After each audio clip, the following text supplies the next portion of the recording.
ukuthi uyozufa ungaganiwe sowuzitshelile ukuthi uyozufe ungakazi ulotsholwe sowuzitshelile nje wena ukuthi lempilo oyiphilayo iyona mpilo yakho ngifuna ukukutshela ke mina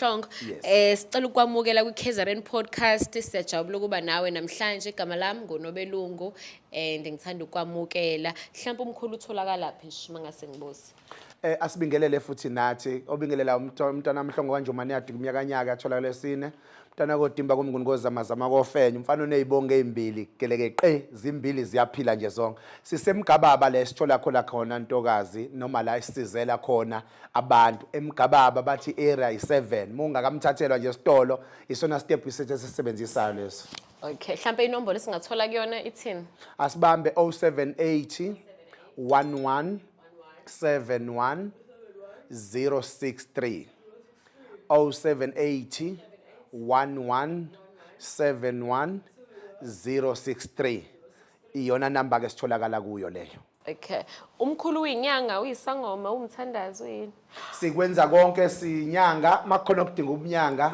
siyakwazi ukumsiza umuntu makukhona ukutumayelana nobungoma nokuthwasisa siyakwazi ukumsiza umuntu okumayelana nomthandazi siyakwazi ukumnceda umuntu singathi nje sinela ngizona zonke lezi igaba esikhuluma ngazo okay ngithanda ukukhuluma namhlanje ngetopic ukulalwa isilwane yo uhamba nani into zakho kwenzakalani ngiyabona mntokazi mangifikile nje kuba njena makukhona umuntu onento ethize iyavuka ngempela okay yo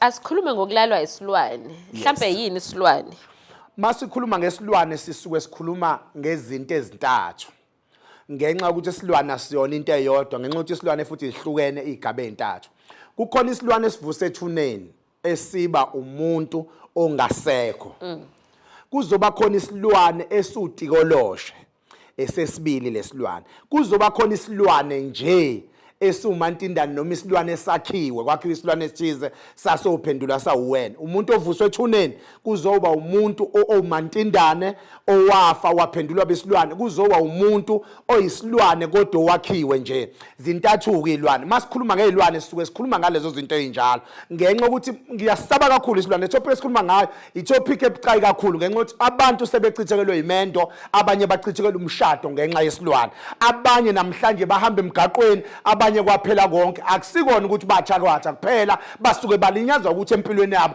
kusuke kwangena isilwane noma balethisa isilwane into enjalo into ekwazi ukuqeda ikusasa lomuntu into ekwazi ukubhidliza ubudlelwane umuntu onobudlelwane into ekwazi ukulimaza impilo yomuntu isilwane ke into enjalo so ngibona kanjani ukuthi ke mkhulu sengilalwa isilwane noma kunezimpawu ezithini ziningi izimpawu zomuntu olala isilwane okokuqala nje ukuthi uyohlangana nomkhwenyana wakho noma uyohlangana nophathini wakho siqale silale nawe isilwane uzwe uphathini wakhe ephahlwa ngelilanga athi nginenkinga kukhona into eyamanzi wena mesilala nawe okwazika ukuthi kusuke kukhona into eyisilwane elala nawe number 2 kuyenzeka uphuphe uthi ulela uphuphuleni nomuntu wesilisa kwesisikhathi kulele nomuntu wesifazane umuntu wakho wesilisa futhi kodwa uphuphuleni nomunye umuntu wesilisa uthi ulele nendoda yakho uphuphuleni nendoda uthi ulele nenkosikazi wakho uphuphuleni nenye inkosikazi kusuke caca kona ukuthi kahle kahle la kulobudlelwane awuwedwa wena kuphela kusuke kukhona umuntu ozitika ngawo noma kukhona isilwane esikutika ngazo ziningi nje izimpawu zesilwane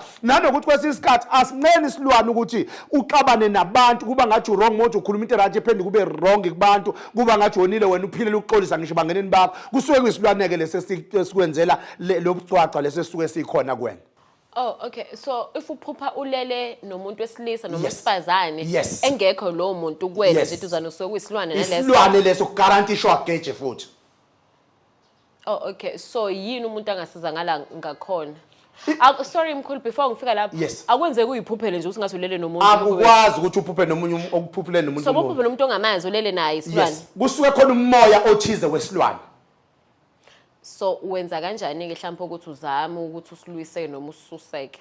Into engeke ngiyiphasise la kaMhlongo into yokuthi before uqale wenza into ethize awuqale wenze sure ukuthi uyakwazi ukuyichecka aqala ukuyibhula.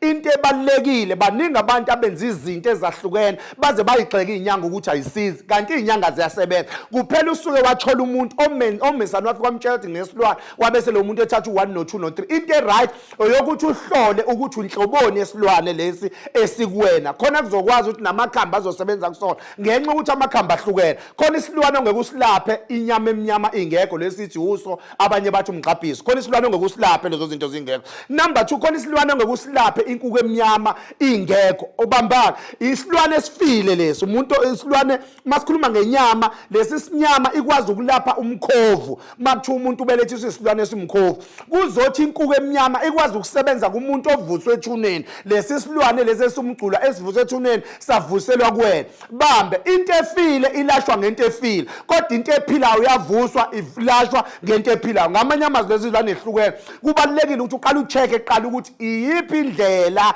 inhloboni yesilwane esingenile wena. Number 2 indlelani efanele silashwe ngoba isilwane asilashwa ngendlela eyodwa zibe zakhiwe ngendlela ezahlukene kufanele unyandele umnyombo wena ukuthi inhloboni yesilwane lengenile. Number 2 kuzobe seyiyaphuma neanswer ukuthi iyona yiphi into ekufanele yenziwe kuwena. Ngamanye amazwi lithela before wenza into umuthola udokotela ozoqala ahlole inkinga yakho noma sowuyazi wena ukuthi ulala uyaphuphuleni umuntu wesilisa uyaphuphuleni umuntu wesifazane kodwa hlole eqaleni khona uzokwazi ukuthi uthole umnyombo wokulapha ngoba singathuka thina inyanga sithuke thina abantu thiwa sikwazi ukulapha kanti inkinga kusuke wangahlolwa ukuthi inhloboni yento funa kusetshenziswe wapha amakhamba ilapho nje. Okay, so uma sengizile yona wangihlolela wangitshela ukuthi nasi isilwane esikhona uyakwazi ukuthi sihambe nomphela noma mhlambe into sihamba temporarily. Asilalisi kaMhlongo.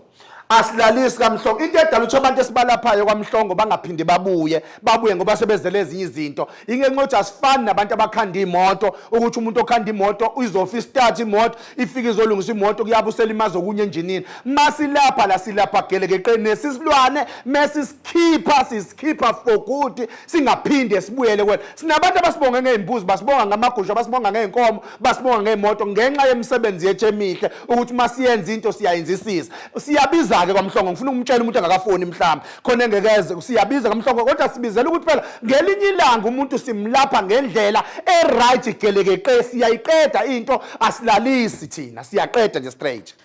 So ngizomkholethi niyabiza ake sithi ke ngiqaye ngempela ngiyafika isilwane siqeda izinto ngisengithi ke mina hayi mkhulu ngoba uyazi unesiqiniseko salento ake ungisize. Yes. Ngizobuya mhlawumbe nginike okusemandleni ami bese ngithi hayi ngizobuya uma ngabe sekulungile ngizoqedela ngoba phela une guarantee ngithi uyakwazi. Yes, guarantee tasenzayo yes.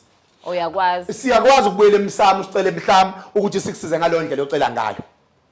Ngenxa ukuthi abanye abantu bathi exakekile umuntu kodwa athi akanamali yabona le ndala uthi ngithi sibuyele emsamo ukuthi ukuchecka phela ukuthi ngempela ungoba wena uxakekile noma ingoba ufuna ukusebenzisa thina ngolwazi lethu noma thina ngemithi yethu nathi abantu abadala esingayiphathanga kuyona mhlawumbe ufuna ukusebenzisa ufuna usiyuza ngalo ndlela njalo masibuyele emsamo sisuke siyobheka ukuthi ngempela simsize lo ngoba zonke izinto esizenzayo akusizona ezethu ngisho izandla zokulapha asilaphanga lento thina sayinikwa abantu abadala sasingayicelanga nathi into esayinikwa so mase kukhona inkinga esibhekana nayo enjengaleyo kufanele sibuyele kubanikazi bomsebenzi sikucelele kona mebevumile siyakulapha nje asinankinga. Kuyenza yini bangavuma abanikazi bomsebenzi? Kuyenzeka mebezavuma ngoba abantu abadala phela babuka wena babuka okusenhlizweni ngaphakathi mawuzothi wena anginayo imali kanibona bayabona unayo imali singayithola impendulo yokuthi ngeke sikwazi ukukusiza. What if anginayo ngempela basinginayo? Ngiyabakwazi ngeke babona ongaphansi kozipho bona noma babona ongaphansi konyawo mebeshilo nje ukuthi msizeni ngempela uqakile uzoba neqiniso khululeka sokusiza ubolala ubuthongo. Number 2 ngifuna ukuyisho lena mesathi thina sokusiza ubokhululeka ulala ubuthongo siweswakusiza kodwa mesithenge sikwazi ukukusiza hayi bandla siyabatshela abantu asibone uwolela zonke ukuthi wonke umuntu siyamlapha kodwa mesithe sokusiza siweswakusiza mesakutshela sathi ngesikwazi ukusiza kule nkinga ngesikusize ngempela kodwa mesishilo ubolala ubuthongo ukhululeke siweswakusiza ngempela ngalento esizokusiza ngayo. All right, no mkhulu siyathokoza.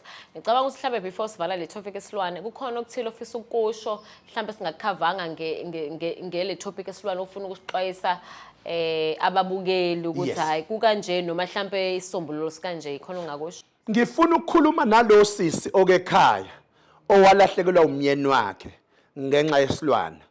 ngifuna ukukhuluma nalo baba owaluza unkosikazi wakhe ngenxa yesilwane. Ngifuna ukukhuluma nalo bhuti owaluza ingodusi yakhe ngenxa yesilwane, ukuthi kukhona into esengazameka, kukhona futhi into ebesengenzeka. Isilwane ngiyabona silimazile impilo yakho. Isilwane ngiyabona futhi simqhathile nomndeni anizwani, niyaxabana, niyadubulana, niyathakathana. Isilwane ngiyasibona sidestroyile impilo yakho, akusewena, awusenamngane, awusenaphathina, awusenalutho, kodwa ikhona into esengenzeka. Lento incane kakhulu, isilwane into encane kakhulu, kodwa futhi singakwazi ukuthi sikudilizele zonke isimo sento ezimpilo yakho. Ngithi mina ake uzitshela ukuthi leli thubo ozolichaja manje so uzama ukugcina. Ngiyazi sobazamile mhlamba abathandazi, ngiyazi souzamile mhlamba inyanga, ngiyazi sobazamile abanye abantu so wazwayitshela nanokuthi umuthi awusebenzi kuwena, so uzitshelile nanokuthi kushuthi lempilo iyona impilo yakho le, so uzitshelile ukuthi uyozufa ungaganiwe, so uzitshelile ukuthi uyozufe ungakazi ulotsholwe, so uzitshelile nje wena ukuthi lempilo iphilayo iyona impilo yakho. Ngifuna ukukutshela ke mina ake uzama ukugcina ukuthi leli thubo olitholayo kule ndoda eyasemgababa eduze kolwandle egudlulwana akukho nengakunika yona engakwazi ukukusiza kona. Kodwa ke ngifuna ukusho lento, landela imizwa yakho, mayivuma nje imizwa yakho sithinta esizokwazi ukukusiza. Mayivuma imizwa, ngoba nginalento ukuthi makwenzeka ubuka into, makuvumelana, kwavuma idlozi lakho, kwavuma izidalwa zakho, kwavuma izithunywa zakho, ngempela masikusiza lento izokwenzeka. Ngamanye amazwi ngiqonda ukuthi makuthi uyezwa imizwa yakho kuyavumelana sithinta sikwazi ukulekelela kule nkinga yakho. Vele sowuzitshela ukuthi uyofela khona, sowuzitshela ukuthi uyozufe kunje, sowuzitshela ukuthi ngeke ugane, sowuzitshela ukuthi ngeke ulotshole, sowuzitshela ngokulobole nawe ngoba kade wawuzama inyanga umuntu awusasebenzi. Ake uzama ukugcina manje ubone ukuthi uNkulunkulu nedlozi lakho yini ngelikwazi ukuthi ukukhombise indawo eright ozokwazi ukusizakala kuyona. Ake mkhulu, no, siyabonga, sathoza. Kambe utholakala emgababa ngithi? Sitholakala emgababa lesitholakala khona. Ake siphinde inombolo otholakala kuyona. Asibambeke inombolo 078 11 71 71 063 063 078 11 71 063. Ngicela sibambeni nale yesibili ngenxa ukuthi ngiyahlupheka ngibuye ngisebenza uthothi ngifica ama miss call angisakwazi kubuyela kona. Ithi le yesibili 083 406 86 58 083 406 86 58. Sikhona nje emgababa kazinto ziyenzeka phezulu entabeni sithe cwa. Siyathokoza Siyathokoza kakhulu.